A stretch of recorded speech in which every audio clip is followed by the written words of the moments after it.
start. So I want to welcome everyone here tonight. It's a very cold night, and we're very happy you came out.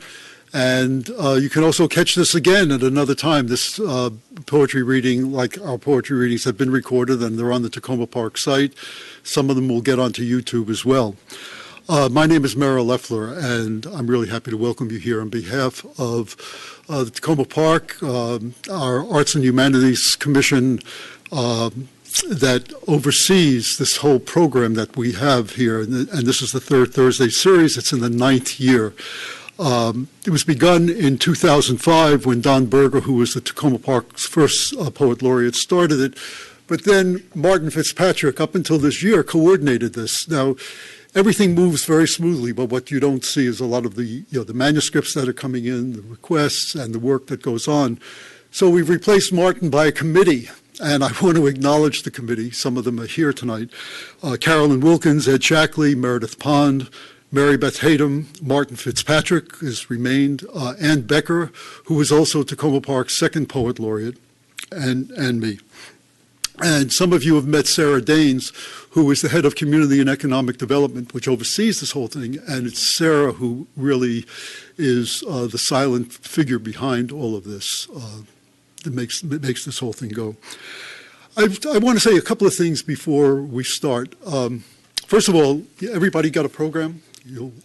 So it means when I say a few words about the poets, Ann Becker has arrived, so I'm really happy to see her. And I'll tell you why in a moment. So you have the program and also some highlights of other programs that are coming up. And I want to especially call your attention to the Grapevine. This is a storytelling series that we have the first Thursday of each month.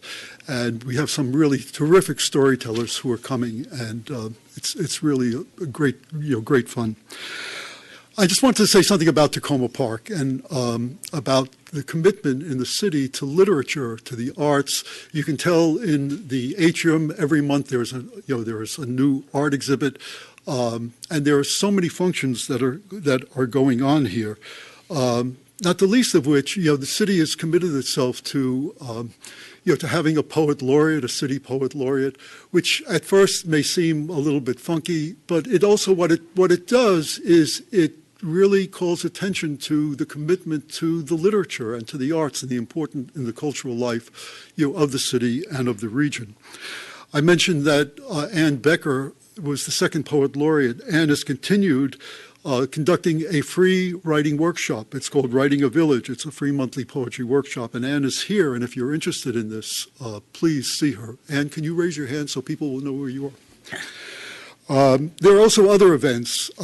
We have a yearly Spring for Poetry in Takoma Park, and those of you who are familiar with the city, you will see we have something like 30 different posters each year, large posters designed by students at Montgomery College, framed, installed around the city, in the city parks, at bus stops, and along Carroll Avenue. And then we have your favorite poem evening, which will be in April, started originally many years ago by Robert Pinsky, and a number of us have kept it up, so it's been going for many years. So that's the announcements. Okay. So we have three poets, as you all know, Joelle Bielle, Megan Eden, and Greta Ehrig. Joelle will start off the reading. As I said before, you have this program, so I don't have to say anything about all the books that they've done, the awards that they've won, and so forth. You can read all of that. I just wanted to say a couple of things. For me, one of the privileges, and that's not an exaggeration, in introducing the poets that we have, is my looking into some of their work, and it's like an appetizer, and in reading some of Joelle's work and some of the poems, and this is not to say these are the kinds of poems that she's going to be reading tonight, but there are poems that bring us into memory, into the speaker's memory. And so, for example, I'll just take a few lines from some poems in the Sublime. There's a line, "We left our attic room and drove by broken farms." In another poem, "Watermere means cottonseed. We left the pier maybe an hour before, and our guide walked us by boats. In First Snow, it begins, it was December, morning dark, first snow, you called and wanted to go for a drive. Now, many poets make their poems out of episodes in memory. It's one of the features of, I think of American poetry that probably goes back to Wordsworth at the very least. Those spots of time that have some significance, some illuminating significance. But what struck me in these poems and I've read a number of Joelle's poems, and what distinguishes them, it seems to me, is the nature of the detail. The poems don't merely bring you into the memory, but by the nature of the detail, you're brought into the setting and the whole context. And sometimes you can get bogged down in details, but it's as if there are brushstrokes here. And the brushstrokes cohere into an evocative picture that is connected to the feeling or the theme of the poem. So with Joelle's permission, I'll just read you some lines here. And this is from The Sublime. And this is what I mean by that kind of detail. We left our attic room and drove by broken farms, houses attached to barns, the smell of horses and flies coming through the door. Crumbling spires and perfectly wound bales of hay drying in fields we'd never known when we looked up through the windshield. The branches spreading overhead, 2 lines on either side. They were lindens or birches. The chestnuts had already bloomed. I mean, if you go back and look at those lines, the detail, and yet you kind of lead over them. It coheres into what I'm saying is a visualization. At any rate, Joelle, welcome.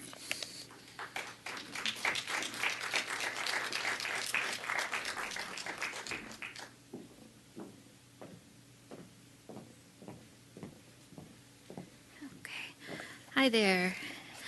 Well, thanks so much, Meryl, and thanks to everyone from Takoma Park with this reading series, which is just terrific. And I'm also really excited to hear Megan and Greta read later. It's funny, Meryl, you were talking with the Sublime with the barn and the door. I had lived in Germany for a year. I was there on a Fulbright, and my housing, I was with some students, actually, because I was young, and they put me in with some students. And one thing that I always remembered with one of my roommates was how she talked about, in Germany, often the barn is attached to the house. And she would talk about how literally there would be flies coming in with the animals. So it was something that always stayed with me with that. The first poem I'm going to read is called From Ocracoke, and it's from my new book called Broom. And that's one of the last islands down at the end of the Outer Banks. But it's not so much about Ocracoke, but about another island south of there, where my husband and I, this was a long time ago, we had hired a boat to go out to Cumberland Island to go explore. And an interesting thing about Cumberland is that though the National Park Service has bought all of this land, there are people who refuse to leave, even though it's now part of the park system. And it's a strange place because there's still all these houses and buildings. There's churches there, and a lot of the families still hang on. Let me find the page. From Ocracoke. The sky was gray and sharp, a rusted hinge, and the boat was the size and color of a taken-down door. We left without books or maps. We had no plans except sea on one side, bay on the other, and a guide who'd steer us by an island of birds, one of shells, and leave us on a beach of grass and muddy flies, boards perched on rocks and no trees, to find a town of empty houses, its one church locked. Did we think we could walk away from everything we knew, walk into words, the way he said out, dip between the O and the U, swing into time like a hand in water, be so completely out of ourselves, we'd walk from a cove of stale and sandy streams to a town swept green, gloves on the rail, the table set, curtains up. Over the dunes, the beach unfurled like a line cast too long, and the wind curled over the drying rims. The boat was only a spark on the water, and the sky, bleached and frayed, held nothing but clouds and the smell of gasoline. The next poem begins with an epigraph from the Washington Post from March of 2000. I don't know if you remember back then, but there was a time on Route 50 heading towards Annapolis where there were a couple of hundred birds that just kind of dove into Route 50 in oncoming traffic, and they were trying to figure out what had happened. And I was always struck by that story, and so it's the basis for the poem. And the title comes from the headline from the Post, which is "Mystery Surrounds Bird Deaths." And the epigraph from the article is, "Police said an estimated 200 birds, some of which dropped out of the sky and pelted passing cars, wound up strewn along the highway about 4 p.m. As if a drop in barometric pressure, a hormonal dip in the brain, some change in magnetic fields, as if coded by one gene in one cell, one muscle's electric firing, the starlings came like snow sliding from roofs, muted brass, they were stutter and flare. Black armbands stepping in a parade, mallets drilling a rolling drum, they were sheets snapping, coins clattering, beads slipped from a string. They came like 100 horns and 100 bells, the roar of the guillotine. They were a shout from the stands. They were steel taps hammered, toe and heel, the snap of a dancer's fan. Hand on face, knife on wood, without knowledge or forethought, they fell like double hungs, a kicked-out keel, and their long slide was a skid on black ice, cards or pages bridging back. They cleaved. As if they couldn't see the road curve or the road rise, the long line of brake lights flashing, or time the sun or the glare. As if they took such pleasure in their dive, the green swerve of the world, they couldn't come out. Caught in a draft of synapse and nerve, air shot from the bay, they were horses' hooves, a squall of wings. They were a sudden keening, as if they could descend so fully into being, as if they are what they are, as if they are nothing else.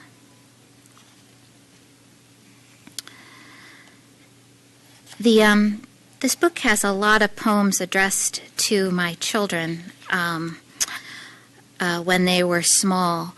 And the first one is called to Catherine, who now does not like to be called Catherine, but Katie, at 14 months. All morning you've studied the laws of spoons, the rules of books, the dynamics of the occasional plate. Observe the principles governing objects in motion and objects at rest. To see if it will fall, and if it does, how far. If it will rage like a lost penny or ring like a Chinese gong, because it doesn't have to. You lean from your chair and hold your cup over the floor. It curves in your hand, it weighs in your palm, it arches like a wave, it is a dipper full of stars. And you're the wind timing the pull of the moon, you're the water measuring the distance from which we fall.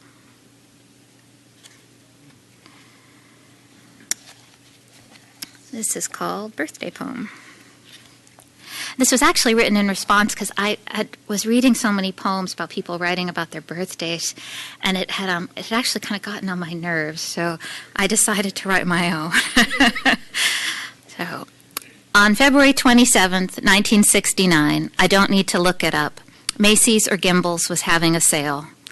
Winter or white, it doesn't matter. They had stuff to sell, and they were going to sell it. And I'd bet real money if I opened the classifieds, I'd see someone looking to hire a cook or Girl Friday, someone offering their services as a handyman or hoping to unload a sofa cheap.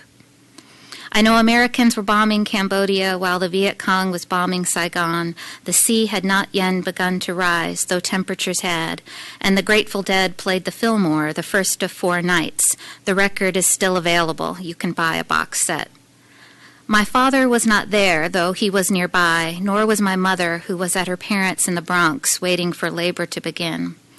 It was my grandmother who recognized the moment and dragged garbage cans into the street to save the space before dropping my mother off at the hospital, where she would be shaved, put under, not to meet me until the next day, when the nurse entered the room muttering, "Poor thing." The earth did not stand still. No one experienced a grand transformation. The wind outside my mother's window continued to blow as the number 6 rolled along its tracks in a city that had yet to emerge from 3 feet of snow. When I was 5 or 6, my mother explained how a child comes to be. She made a pencil dot and said the dot was the egg that was me. When I asked what would have happened if that sperm she also drew did not fertilize that egg, my mother actually denies that she said this, but she looked at me and said, "You would still be you. You would just be somebody else," not knowing, I think, what box it was that she opened up. Call it dumb luck or simply chance as to why a man took one door and not another, why he stopped to read the headlines or started to run down the platform to catch a certain train, why he set off one chain of events and not another, a chain that could have been long or short or never occurred at all, that I am one set of particles and you are another, that you are here by a series of events as equally unlikely as me. It would be nice to say X happened and it was good, but I can't, despite the definite attraction to making some larger claim. It's the very tenuousness of each moment that weighs on me that I try to ignore so I can go about my day knowing something as simple as a spilled cup of coffee could keep us from lying in this particular bed on this particular night with these very particular children sleeping between us, with the windows and curtains open and morning about to begin, when all of it could, conceivably, have never, will never have happened again. Lie with me, love, hold me, grab onto the sheets, batten down the pillows, float with me in this bed over the treetops and out of tune birds. Let us sail into morning, come what may, over the abyss. Okay.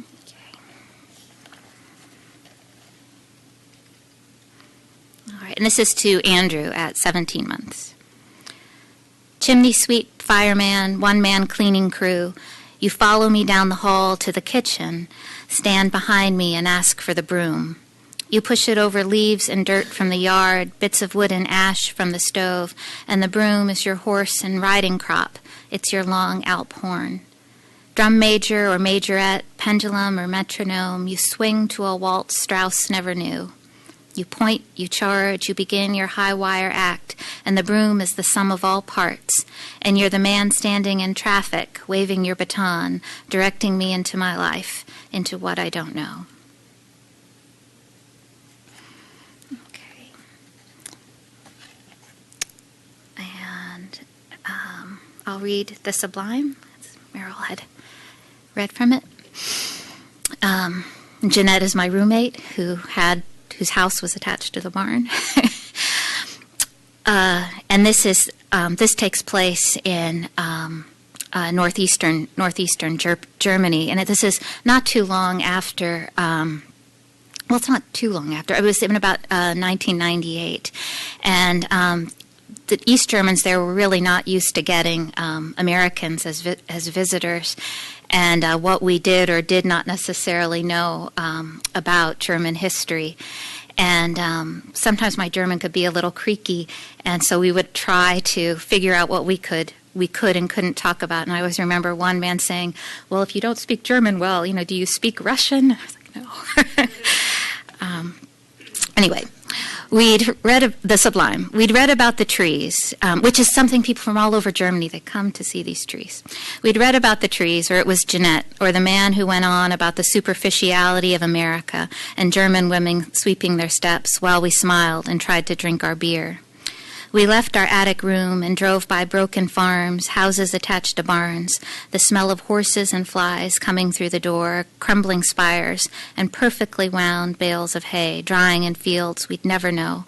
When we looked up through the windshield, the branches spreading overhead, 2 lines on either side, they were lindens or birches, the chestnuts had already bloomed.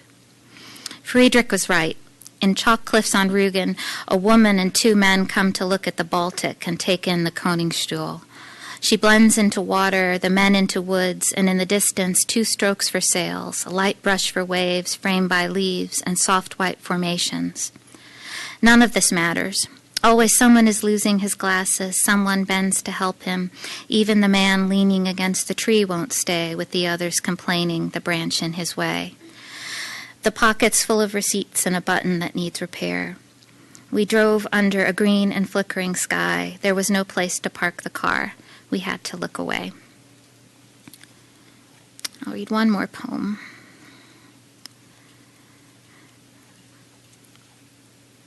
Which is When You Were at Children's. I wanted to go back to when, which is a children's hospital. When you were at Children's, I wanted to go back to when you were small. We went to the garden store, the cart you sat, sometimes stood in, waves of petunias, snapdragons out in the sun. In the car, it was full of flowers, the petals that fell like words, nouns waiting for verbs, your first words.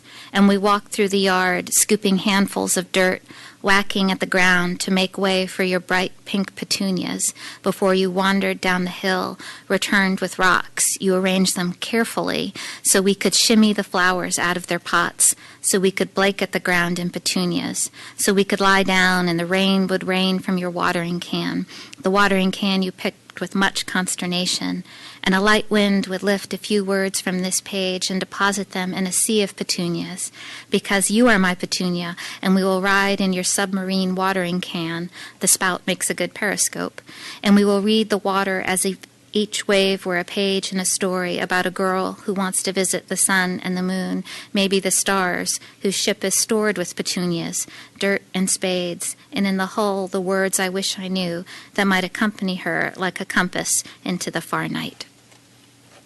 Thank you.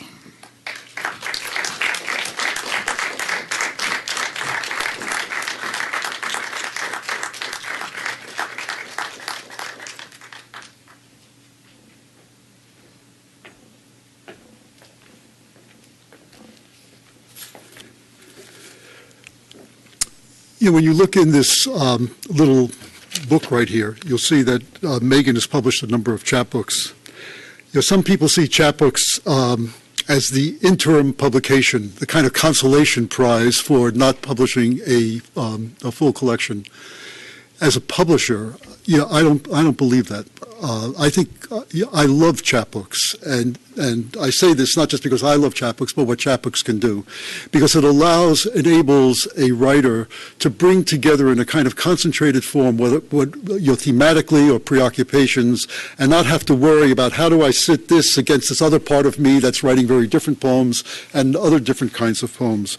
So there is a kind of unity potentially in chapbooks that enables a writer to concentrate. One of these chapbooks is The Girl Who Came Back. Now, Megan explains, maybe in here, not in here, I read it elsewhere, that these poems came out of I think it was the first theme park. It was in, some of you, people like Jack Carson and Dorothy, who are old enough to remember, maybe back in the mid-'50s, there was the first theme park in Maryland in Ellicott City, and it was the Fantasy or the Enchanted Forest theme park. Of course, it closed, after maybe 25 years, and naturally, what did it become? The Enchanted Forest supermarket or some kind of shopping center. But the memory still is there, not only on the web, but it's there in different ways. And this one chapbook, one of the several that Megan has done, it lives there, and characters such as Cinderella, Rapunzel, and the fairy tale characters that we know, but they're coming through her sensibility. And so, for example, here is just one stanza from one of the poems. She remembers their dresses, the way their hair was done in familiar Disney patterns, how their chests moved to trick us into thinking they could breathe. There was something real about them, she said, like they could be trusted. Those are just some lines. But there's one thing I think that I would say, in having read some of Megan's poems, the one word that comes to mind is versatility, and maybe that's reflected in these different chapbooks. Here are these fairy tale based poems, and what I assume is a new chapbook that's coming about poems that are set in China. So there's a poem that is called a poem about a poultry plant fire in Beijing. Now, you could write a poem about the poultry fire in Beijing if you were visiting there and you read about a newspaper. What was this versatility has to do with the nature of this poem. It's a villanelle, and you don't associate villanelles with poultry fires or any kind of fires. Doesn't mean that you can't get a contrast, but what it does is it lends an irony to the poem that is just embedded in the poem, a kind of bitter irony in this repetition of lines. The doors were locked to keep them on their job, a manager explains. They'll milk their breaks, or so we say. Our wall is built on bones. It's a dark poem, but in a form that's seemingly a light, and it gives us a certain kind of dramatic character to the poem. At any rate, we'll hear Megan read her poems, so welcome.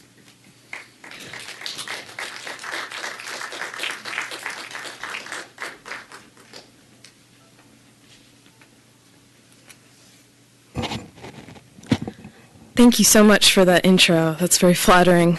I'm a chapbook junkie. They're much easier to write than a long book with 30 pages. You can kind of actually deal with one idea as opposed to 120. But yeah, so I do have that chapbook, The Week with Beijing, which I will kind of delve a little bit into and give you a sneak preview of later. But first, I was trying to figure out, coming in here, where I should start. I had no idea how to jump in, and then I opened the pamphlet and saw the poem Old Man, and now I feel compelled to read it. So to give a little context for this poem, it's from when I was in Japan and walking around and being a foreigner there. It's not too uncommon for someone, usually like a teenager, to come up to you and try and practice their English or something like that. But this man was significantly older, and his English was very, very good. But it was just a very interesting moment that required a poem. So it's called Old Man. The old man in the park kisses my hand and hands me his phone number, the name of his train stop, no house number. He says, "I'd love to practice English with a true American." "Old man, no more polite talk. I will never bang you. If I was a quick thinker, I would have said, 'I'm sorry, but I don't speak English.' I would have walked into the water and become a kappa. But my friend says, 'You are Asian on the inside, white on the outside.' I hide my mouth behind my hand, apologize, tell him that I am moving and do not know what my new address will be. The old man laughs in my face. He says, 'You don't need to avoid me.' His teeth are so gold, I could pull them out one by one and sell them." This next poem actually, oddly enough, also deals a little bit with Japan. It's called Foreigner. Why do I remember so little about that visit to Mora's house in high school? Was it junior year? When we sat cross-legged on the floor watching Seven Samurai. All I remember about the movie is the inside of those houses, so small and bare with that tatami floor. I tried to imagine living in such a place with such thin walls, where it seems like somebody could pass through at any time. At some point, her mother makes us chicken pot pies in her own kitchen, which wasn't much bigger than those Japanese village huts, an indent of a room, where she opened the oven door and it hit the opposing wall. She looked so thin and tired, like she could be Mora's grandmother, her hands pancaked except for those varicose veins mountaining out of her. I can't remember what it was that her father said that upset me so. Just that he was complaining about those stupid pot pies, like he couldn't get up and get his own lunch, how his wife said nothing, continuing to bake. Around his chair, orange pill bottles collected like gossip. All the while, in Japan, it continued to rain. It was him who told us to watch this film, one of the classics, he said. Mora, adoring him, put in the DVD because we both like Japan. Was that really the only thing we had in common? This is what I remember clearly. Her parents left the room and Mora went to the pantry, came back with a tub of Utz honey pretzel sticks. She said in a low voice, "Don't take too many or else my dad will notice. If he knew we were taking these, he'd hit me for it. But they taste so good." She put one in her mouth the way we used to in elementary school, dangling it between her lips like a salty cigarette. Maura said, "One day we should go to Japan together."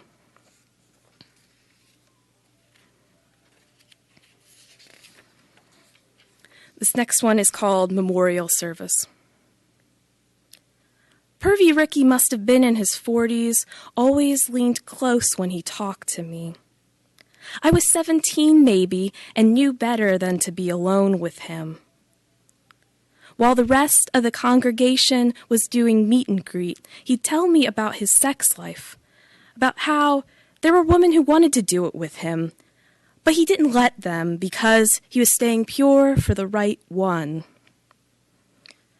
Ricky played drums in the praise team, and one time when I sang a song I wrote, he asked me for the sheet music, said he wanted to get the team to play it one Sunday. I never heard it played. Every Sunday, Ricky sat next to a different woman. They were all beautiful but pained like porcelain dolls sitting in a display window for too long. But if Ricky understood or not, I wasn't sure. He always talked with that wide clown laugh and made jokes men in mixers do, barbing his arms around their shoulders. I tried to walk away unnoticed whenever I saw him like that. But today, I got an email that Ricky is dead. He had a heart attack 3 weeks ago and never woke up. There is a memorial service for him tomorrow. I shivered with the idea of a sleep lasting so long. Dad asked how old he was, 50, older? Mom said he was younger than us, and we got quiet then. So I think I'm going to read a couple poems from the Beijing collection. So just to give a little context for this, in, I guess, winter of 2006, a couple of years before the Beijing Olympics, my family and I went to Beijing. And this was, of course, during the time where Beijing was excited about the Olympics coming up, but it wasn't really ready for visitors. So everything looked pretty ugly, and there was preparation. And this was reflected in the attitude of the people as well. When we, the first thing when we got off the airplane, somebody came up and said, "What are you doing here? It's not the Olympics yet," as if that's the only reason you would go to China. So that spirit, it was the first time I had gone to a country that was not this happy, fluffy tourist kind of portrait of another country, and it was very raw and real. And that, I really tried to process that. And in the end, I guess I came up with a collection of poems where the city of Beijing is embodied as this woman, and she is showing me around her country. And so the poems are a conversation between me and this figure, Beijing, and showing the parts that she wants you to see, but also seeing a little bit of the preview behind her of what she doesn't really want you to see. So I'll read a couple of poems from this collection. I'll start with the intro poem, Beijing and I Meet for the First Time, December 2006. When I first met Beijing, she said, "What are you doing here? It's not the Olympics yet." I tried to tell her I was here to see her country, to get away from my home. But she tried to sell me bootleg plushes of pandas, and I caved in. When I first met Beijing, the street was cold, and there was a boy who had a hole in his pants where his penis stuck out, purple and small. I asked her about that boy, but she said, "I hear our mall is the largest in the world." She gave me a 5-star hotel room with a waterfall in the lobby. Every time I passed through that lobby, I thought about the boy. When I first met Beijing, all she wanted to do was practice her English. I told her I was interested in writing poems, but she didn't know what that was. I said I wanted to hear all about her, what she believes in, where she goes for daily fun, the names of her friends, and what they hope to become. But she said there are some things we just shouldn't talk about.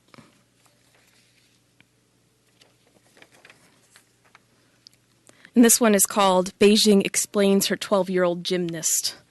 You guys probably remember the context for that. She isn't 12, she's 16. Her name is He Kexin. She was in the Olympics before, but now is retired. Too old. No one believes me. You think we want to look so young, that we don't want American breasts, full Western hips and lips. I have no daughter, but if I did, she would fly like He. She would live in the air and only come down to eat mooncakes and taunt us.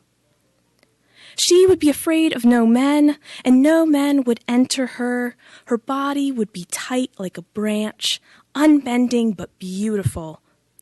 No one would educate her. She would sing too loudly. She would not be known by name, but by the way her legs whipped through the air like a bird.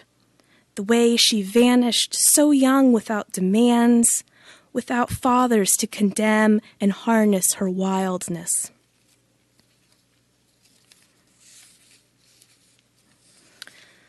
So I'm going to read what has become kind of a staple poem at my readings recently, and I'm not sure why. But it's called Being Mistaken as Your Father's Wife at the Annual Woodworking Show. And unfortunately, this is not the only poem with this title. When you go to woodworking shows, this actually happens more often than you might think. The ticket my father hands me reads, $2 off admission for spouse. The woman at the counter asks, "Is this your wife?" My life needs no police investigations. I am not a mail-order bride, not a Mormon daughter wife. My father's just thrifty and forgets my birth date. I am 17 and have never been kissed. But the woman does not ask for my testimony. She stamps our hands and lets us enter the woodworking show. We are in the middle of a fairground, and I realize people don't ask questions here. The other women at the show are married to men with shirts that read, "He who has the most tools wins." These men won't look at me or talk to me. They ask my father what he likes to make, and he pats my back and says, "My daughter is the real craftsman here." They always look surprised when I sit at the scroll saw and cut out plywood hearts, small and easy to break. I make them in one cut to display how quickly I can turn, how thin and smooth the outside edge is. It is then that I am made known. So I'll just read a couple more poems. And these are first-timers, so we'll see how they go. This one is called Making Bok Choy. Shannon went through the kitchen looking for a wok. The room was dark, and there was dog hair sticking on the insides of condiment lids. There was dog hair on the dishes that were used less often. And in the bathroom there was dog hair on top of the toilet and behind the sink. She told me her dad just lost his job, but that it wouldn't be for too long. That bok choy tasted incredible, more raw and real than anything I'd ever had before. I told myself I'd have to go buy some on my own, cook it up for dinner one night, something that, to this day, I still haven't done. Her 2 Newfoundlands came through the kitchen like a tide up to my waist, circling before returning downstairs. A new layer of fur hid our work, and I thought, how brave she is to let me be here. You know, she bought this bok choy with her own money, I'm sure of it. She bought it for me as a gift. And what did I ever give her in return? This last one is called North Carolina Historic Home Festival. 3 white middle-aged moms belly dance in a local park, their coin skirts clanging like aluminum cans. In bejeweled yoga pants, they move to Elvis Presley hits, their hips clumsy and offbeat. While the single dads and married men on the grass hold up cameras to remember the moment, my father turns to the houses, which carry the sort of beauty he can appreciate. Those vintage soffits, dovetail joints, colorful awnings. My father imagines building and rebuilding these homes with his hands, deciding where he might put the movie room, whether to cover the fireplaces with stone or brick. And my mother beside him has a beat in her step, not quite a dance, but she was a dancer once. And for once, I want to see her dance in the middle of the street, for my father to turn his head just enough so I can see him smile. Thank you very much.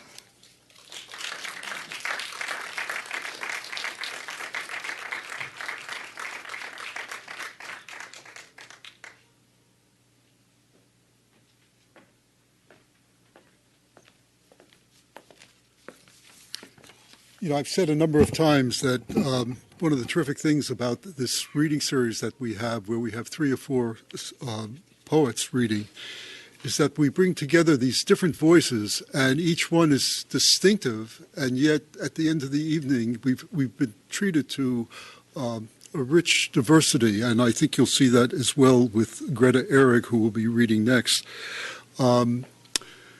I've known Greta for quite a while and seen her perform, but in reading her poems this past week, I was really taken, I think for the first time, by what seemed to me a kind of fantastical quality to the poems. And when I say fantastical, I don't mean surreal, but there's a kind of controlled improvisation, and I say controlled. At least in several of the longer poems, for example, there's a poem in Beltway. How many of you know Beltway Quarterly? If you don't, you should. Kim Roberts has been, started this, has kept it going as a quarterly, has been tremendously innovative, and you can just go to the web, Beltway Poetry Quarterly, and take a look. This is a poem that appeared in Beltway Quarterly, The Evolving City. And as in some of these longer poems of Greta's, they're stanzaic. So this poem has 9 5-line stanzas, and each one begins. So there are 5 lines. So each line begins, each stanza begins, the 2 pink houses on Swinks Mill Road. If you try to say it fast, it gets to be a little bit of a tongue twister. And the last line, it ends with Swinks Mill Road. So there's a frame. That's what I meant by controlled. And so then you have all these stanzas, that first line and the last part of the last line. Then in between, you get all these different, at least to me it seemed, these wonderful improvisations.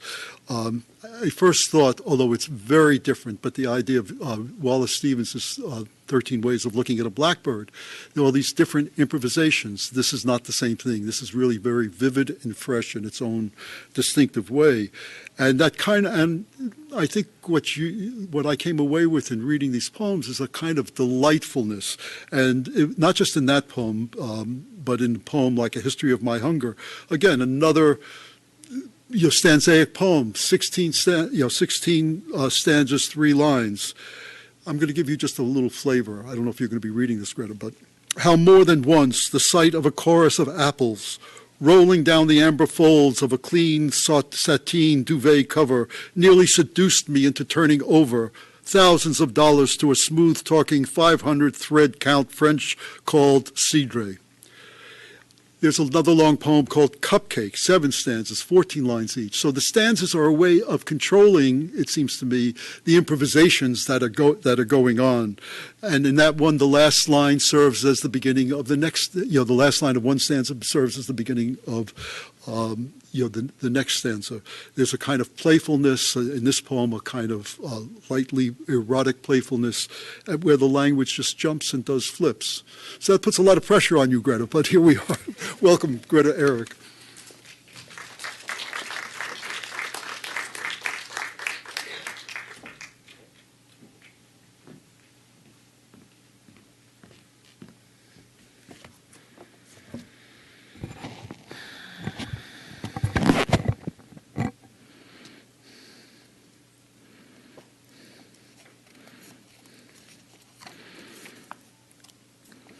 Sacre-Cœur.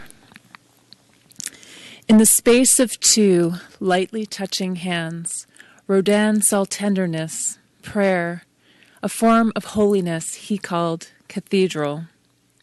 What is, after all, the architecture of God? If our Creator's house is constructed cruciform, if spirit only enters the clean, curved coolness of mosque or synagogue, what about the high-vaulted, moss-strewn corridor of trees which leads me not into temptation, but the redemption of river and leaves? Hail, my own mucky body, regaled by the scintillant light. Tell me who to love, when. I cannot hear for the multitude singing, and in the vast and intimate chambers of my heart, whether love comes as a man or a woman, singular or plural, is of no concern, to the soul flown open as a window to God. So that poem is the opening poem in this book called Blessed by Spirit, Bisexual People of Faith, and it's over on the table if anyone is interested in taking a look at that.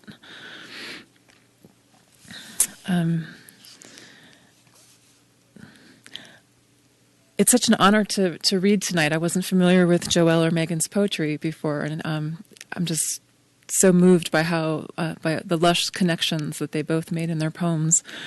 Let's see.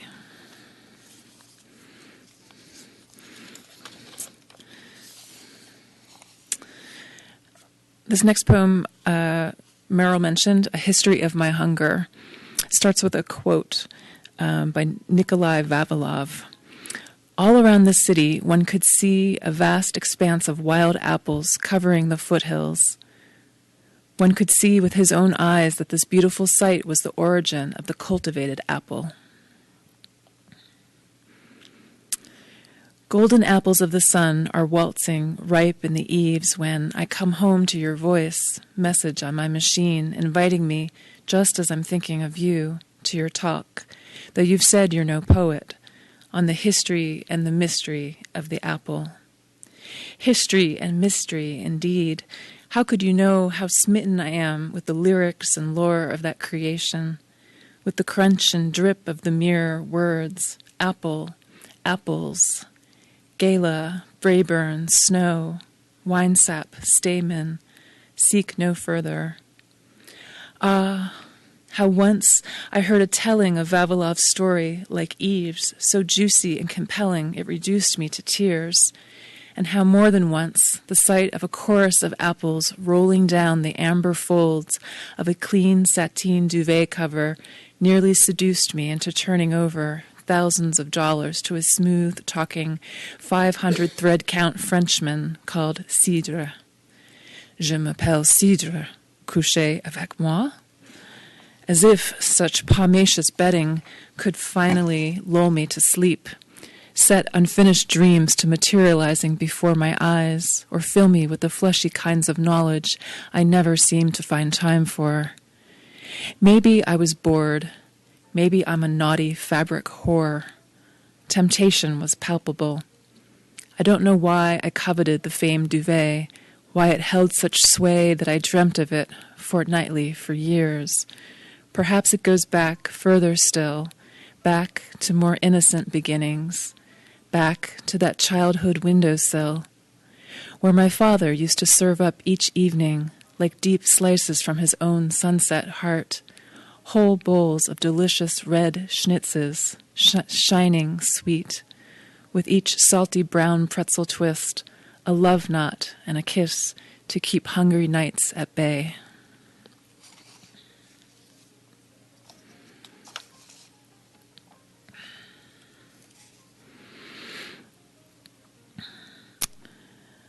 This is called Ceramic Valentine. Aunt Sharon, my father's half-sister, my grandmother's daughter named for a rose, died Valentine's Eve. She died alone Valentine's Eve, and aside from her ceramic Christmas trees and cookie jars, I don't even know what she loved or whom, save her own 2 children and grandchildren, who are grown now, though we haven't even met. They say we animals only have space for a mere 150 people in our lives. I think there were fewer than that crammed into my aunt's tiny townhouse with the bathtub room off the kitchen, smelling of Christmas cookies and beef all those years ago, though I was just a child and could name and pray for but 2 little hands full.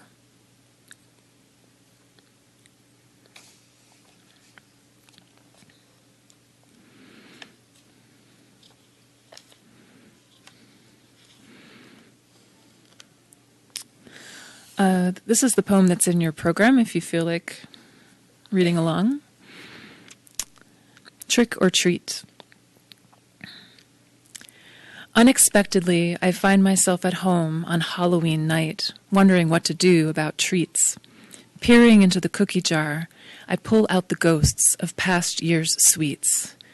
Restaurant after dinner mints, Christmas candy canes, Valentine's sweethearts, a few packs of petrified Pez, political chewing gum from the George W. Bush era, 3 airplane biscotti, the Mars bar I won in an astronomical haiku contest, and a fistful of Chinese fortune cookies.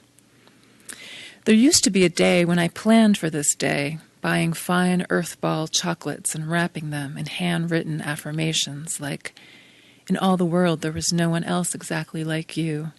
Respect yourself and others will respect you too. Figure out what you love to do and then do it." In a bit of a panic, I finally resort to fruit, take a Sharpie to the delicate skins of clementines, fashioning toothy jack-o'-lantern grins. I am still perfecting these culinary sculptures when a tween dressed as Superman comes to the door. With a bit of trepidation, I give him a choice, and he reaches for the good stuff. "Hey, Dad," he calls down to the street, "I got an orange that looks like a pumpkin." His excitement cannot be masked, and somehow between the 2 of us, the whole of childhood is saved.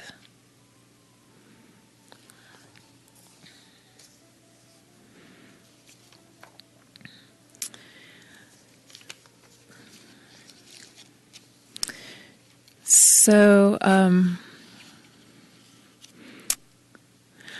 I really like formal poetry, sonnets in particular. So I'll read a couple of sonnets for you now. This is Studio with Oranges, about the friendship between Picasso and Matisse. Perhaps Picasso's blues were just too much for him. Perhaps the cobalt aqua-tipped brushes in the upturned urn had touched a nerve.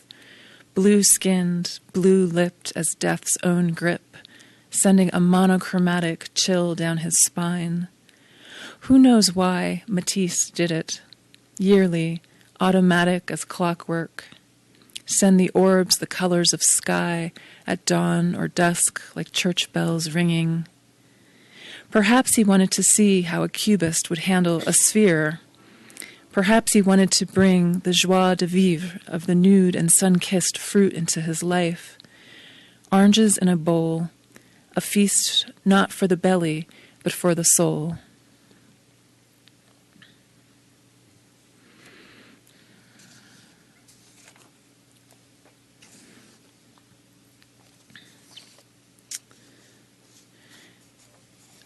How are you all doing? Are you up for a long poem?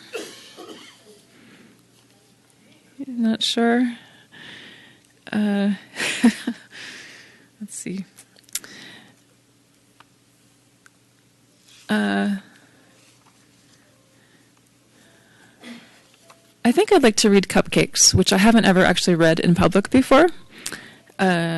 It's a series of 7 sonnets. It's a crown of sonnets. So the first line, as Meryl mentioned, or the last line of each sonnet is the first line of the next.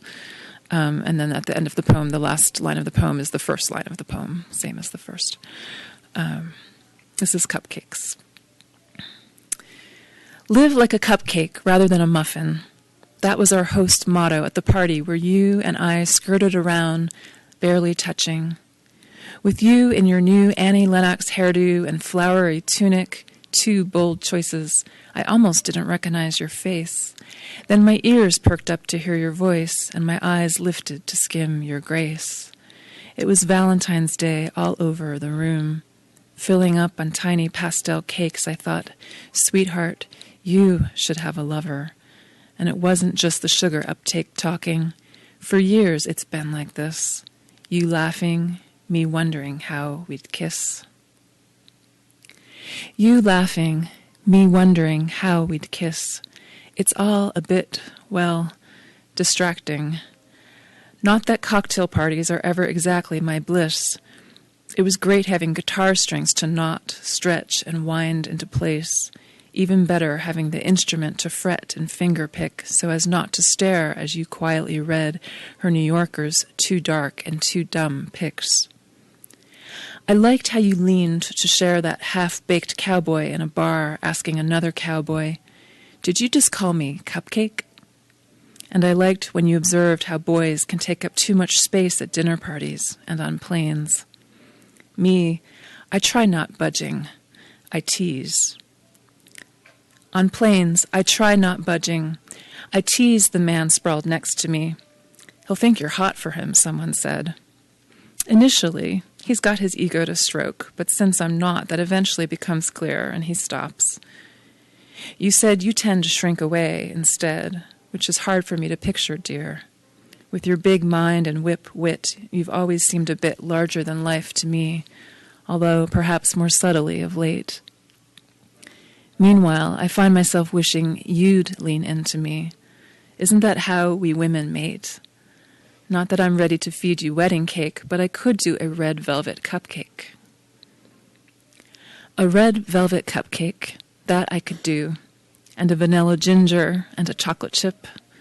After the pizza, that might be enough food. I'd still be happy standing hip to hip, perhaps admiring the cranberry relish with hammer-smashed walnuts, cayenne, ginger, served up nice in a crystal heart dish. Which is what we did, eventually, remember? Stand hip to hip there in the kitchen with my arm draped around your waist. Giddy in a swirl of synesthetic stitching, I felt how your fuchsia-flowered blouse might taste, tangy, especially on a Sunday with nothing but the way you notice and think about everything. You notice and think about everything, from the cherry red dots on my navy silk coat to the silver heart earrings dangling from my ears. See how you make me float? And later you muse, just think of all the art that went down in the towers, all those law offices with their decorated walls taken down by the planes, drawings, paintings, prints. And I imagine O'Keeffe-like landscapes with flowers and bones, photos of trees and leaves by Ansel Adams, a blue-shadowed cupcake of Wayne Thiebaud's. Though I'm sure the terrorists thought their ash was art, a postmodern performance crash. In my post-performance cupcake crash, I felt mellow. You had another party to attend. By the way, who is this M fellow? Is he your paramour or just a friend? They're questions I've wondered before. I wish I'd think to ask them and not as you're about to head out the door and hugging us girls goodbye. Me, I thought you might be flirting when you said, "Let's play." Then I thought music, but you said, "No, like little K would do." Okay, but are you gay? I longed to blurt, and still I do not know. I thought my heart might burst. My heart plate was filled with 7 little pastel cakes. With 7 little pastel cakes, I was filled with pure, unadulterated love all week.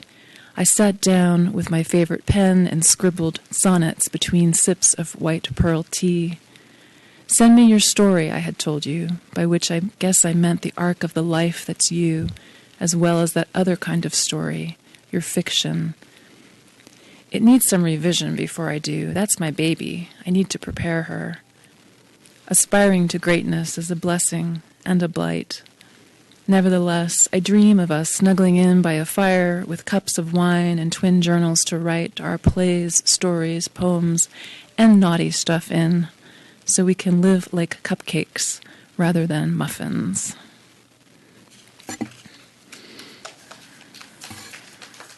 Thank you.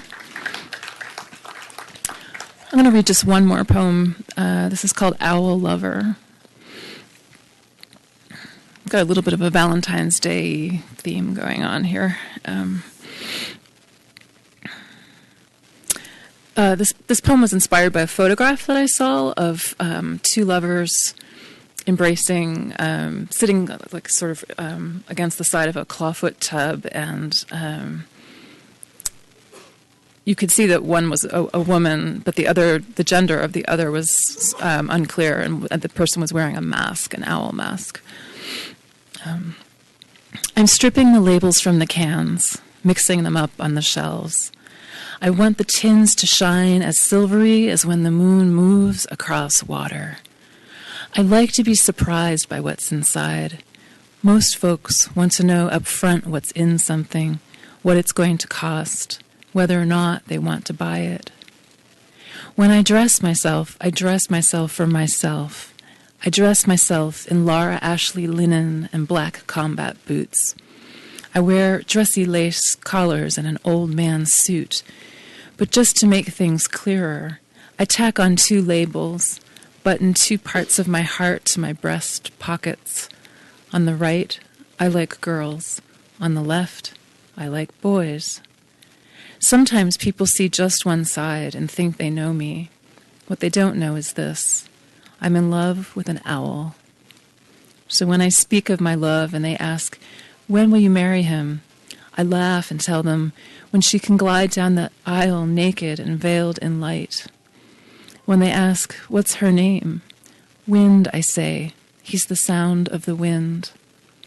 And when they want to know why I love my love, I tell them that in the middle of the night, when screams come, my love sees me through that red-lit landscape, or at least knows the right question to ask.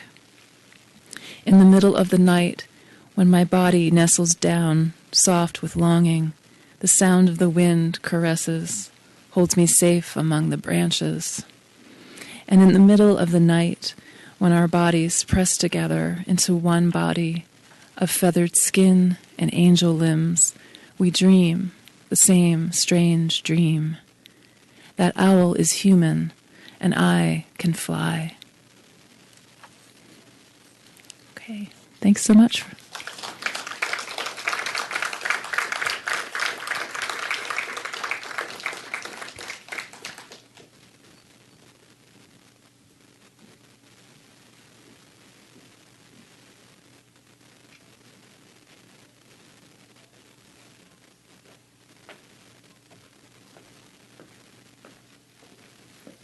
Somehow this evening has passed very quickly. Why don't we have a hand for Joelle, Bielle, Megan, Eden, and Greta Ehrig, okay? We're going to gather outside. We have some very modest refreshments so you can meet the poets and speak to each other, but I do want to just call your attention once again to the upcoming events. If you pick up one of the brochures, you'll see the range of different arts activities going on here in Takoma Park. But on Thursday, January 22nd, there are 2 documentaries, Chinatown, The Life of Cheng Tse Chow, I'm not pronouncing that very well in his own words, and then Mr. Gabe and his Circle Time on the 24th, and then the Grapevine series, which I mentioned will be Thursday, February 5th. So again, I want to thank you all for coming tonight. Next time, we have 4 poets. One of them is sitting right up front, scoping this out, Bill Rivera, Sandra Maley, Carol Jennings, and Melanie Figgs. So we will be here on Thursday, February 19th. Thank you.